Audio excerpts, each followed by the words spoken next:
Hello all. Today we are going to learn about modes of feeding. In a hospital settings, patients may require different modes of feeding to ensure they receive the nutrients that they need. In this lecture, we will explore the various modes of feeding, their benefit and their application. Mainly, there are different types of feeding method like oral feeding, tube or enteral feeding, peripheral vein feeding, and total parenteral nutrition. Each method has specific application based on patient needs and condition. Now let's discuss about oral feeding. This oral feeding refers to consumption of food and fluid through the mouth. It's the most natural and preferred method of nutrition as they are most palatable method of feeding for meeting the increased nutritional demand of catabolism that it should be used as long as possible. If the patient need nutrient supplement could be added to oral diet directly. Some benefits of oral feeding is a normal digestive function, then improved patient satisfaction, reduce the risk of complication. Also, we will give this oral feeding for those who are suffering from swallowing difficulties, nutritional adequacy, and food safety. And coming to tube feeding or enteral feeding.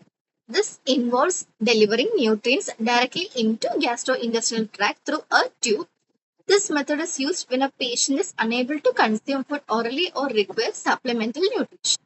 Alternate form of enteral feeding by tube provide nutrition support through nasogastric, duodenal, jejunal route, gastrostomies, and jejunostomies. Usually, this tube feeding are given to those who are suffering from oral surgery, gastrointestinal surgery, dysphagia, unconsciousness, anorexia, or esophageal obstruction. In tube feeding, there are different types of commercial formulas are available and special formulas can be given based on calculated and blended form prepared, but these have a greater risk of contamination. Let's discuss about peripheral vein feeding. This is also known as peripheral parenteral nutrition or PPN that involve delivering nutrients into peripheral vein typically through arms. This method is used to provide supplemental nutrition when a patient's nutrition need cannot be met through oral or enteral feeding.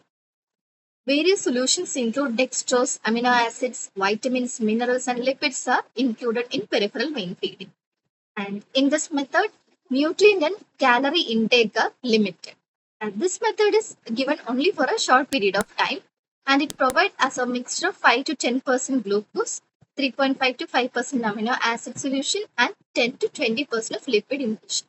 And total fat intake should not exceed 2.5 gram per kg per day.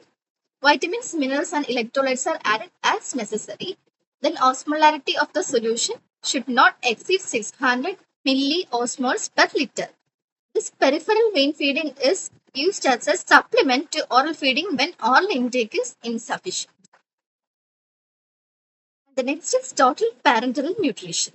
This method gives essential nutrients to the body through an intravenous line bypassing the digestive system. This TPN is used when a patient is unable to receive nutrition through the normal digestive process. This total parenteral nutrition is given when a patient's nutrition need is great and assisted feeding is required for a longer time. A central vein, mostly superior vena cava, is used when it comes to tolerate a hyperosmolar solution, allowing for comprehensive nutritional support.